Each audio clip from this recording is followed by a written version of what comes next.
सासू माँ बदल गई।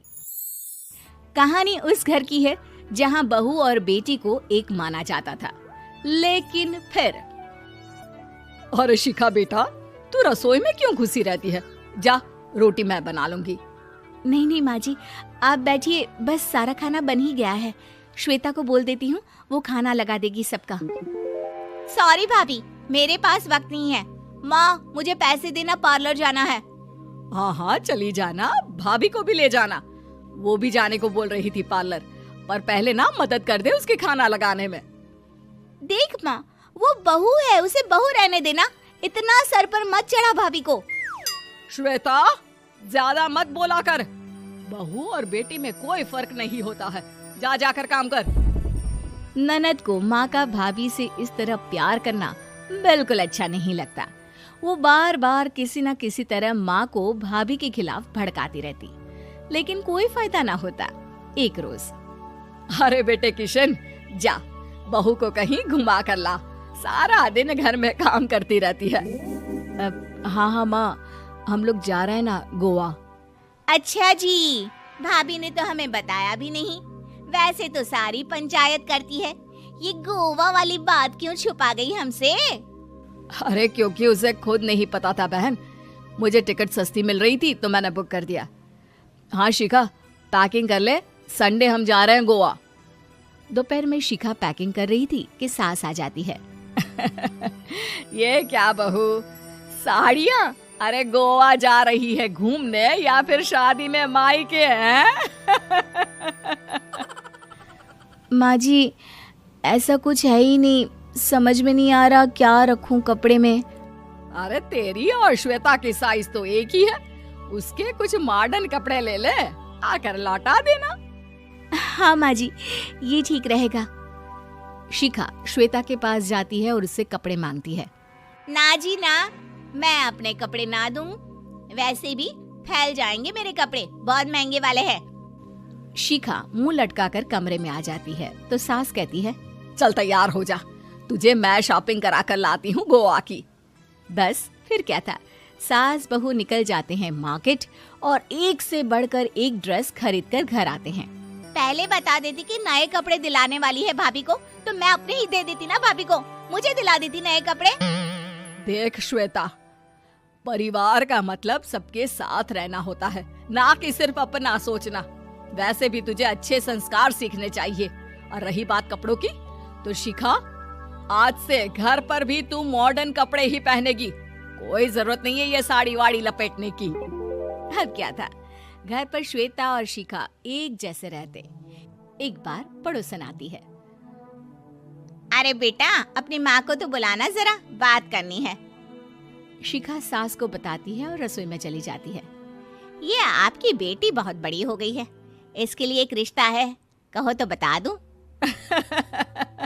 ये बेटी नहीं बहू है, घर में सब एक जैसा ही रहता है।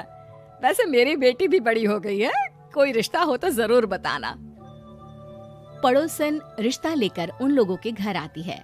तब श्वेता की होने वाली सास कहती है, तो ये घर है, कितने मंजिल का है? और ये बहू ने आपकी क्या पहन रखा है, जीन्स टॉप? अरे भाई, साड़ी वाड़ी नहीं है क्या इसके पास? देखिए, सर्दी है तो साड़ी में बहू कैसे मैनेज करती, वैसे पहनती है साड़ी भी।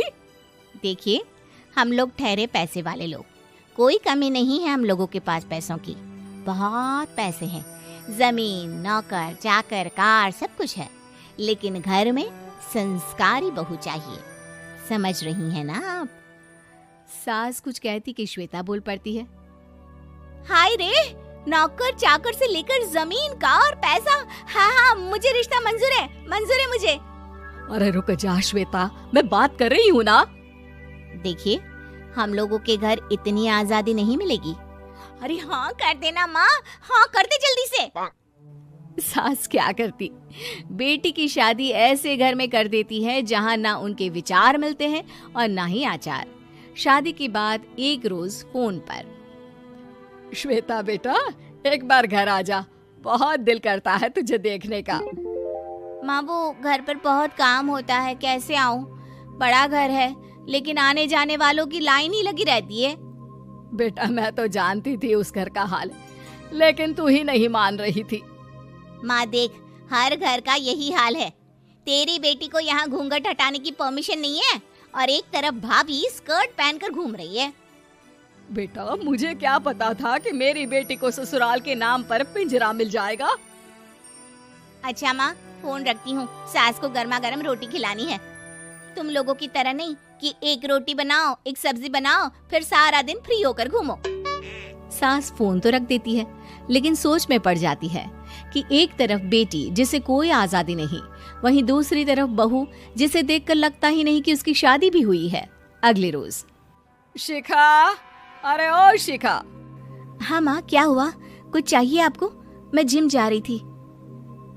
जिम के कपड़ों में बहू को देखकर सास को घूंघट में अपनी बेटी का ख्याल आता है। देख बहू, घर में बहू की तरह रहा कर। इतने टाइट कपड़े पहनकर जिम जाना पसंद नहीं मुझे। जा जाकर रोटी बना। रोटी? माँ अभी तो शाम के 6 बजे हैं, इस वक्त रोटी? अब क्या मेरे खाने पीने पर भी पहरा है? अरे जब मर्जी तब मैं अपने घर में खा भी नहीं सकती क्या? बहू को अजीब लगता है। वो समझ नहीं पाती कि जो सास कल तक इतनी सपोर्टिव थी, उन्हें अचानक से क्या हो गया। वो किचन में जाती है, गरम रोटी के साथ 2 तरह की सब्जी, रायता, सलाद सब लेकर सास के पास आती है। माँ जी, खाना। इतना सारा खाना? राक्षस समझा है क्या मुझे? रोटी मांगी थी मैंने गर्मा गर्म बस। पर माँ जी, रोटी खाती किससे आप? सब्जी तो बनानी थी ना। अरे भूख मर गई मेरी तेरी बहस से। जा जाकर काम कर, अंदर पूरी रसोई साफ कर। बहू अंदर चली जाती है। थोड़ी देर में श्वेता घर आती है। अरे शिखा, जल्दी से चाय ला, पकवान बना, मेरी बेटी आई है। अरे नहीं नहीं माँ, ड्राइवर बाहर खड़ा है। मैं तो घर का कोई सामान खरीदने के बहाने यहाँ आ गई हूँ, मुझे जाना होगा। अरे बेटा, पर कितने दिनों बाद देख रही हूँ तुझे, रहने आ जाना 2-4 दिन के लिए। आ जाऊंगी माँ, जब मेरी सास मरेगी तब। मैं तो रोज मन्नत मानती हूँ कि मेरी सास मर जाए तो अच्छा है। अच्छा चल, जा रही हूँ माँ। हे भगवान, कैसे कैसे दिन देखने पड़ रहे हैं मेरी बेटी को। सास अंदर जाती है, जहाँ श्वेता की जिम वाली सहेली का फोन आया होता है।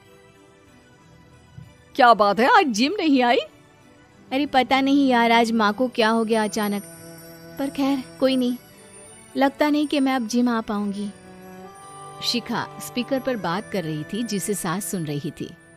यार ये सास ना होती ही ऐसी है। मैं तो कहती हूँ बुढ़िया जल्दी मरे और तू आराम से जिए। शिखा को सहेली की बात पर गुस्सा आ जाता है। माँ के मरने की कौन सा बच्चा दुआ मांगता है मोहिनी? आगे से ऐसी बात मेरे सामने मत करना। हमारे घर की शोभा ही माँ है। क्या हुआ जो थोड़ी सख्ती दिखा रही है? उसमें भी कोई ना कोई उनकी भलाई ही होगी। मैं तो कहती हूँ भगवान मेरे जैसी सास सबको दे, जो सिर्फ माँ की तरह है। सास वाली तो कोई बात ही नहीं है उनमें। सास ये बात सुन रही थी। उनकी आंख में आंसू आ जाते हैं कि क्यों वो बेटी की किस्मत में बहू को भी भागीदार बना रही थी। शिखा, अरे ओ शिखा, क्या हो गया? जिम नहीं जाना क्या?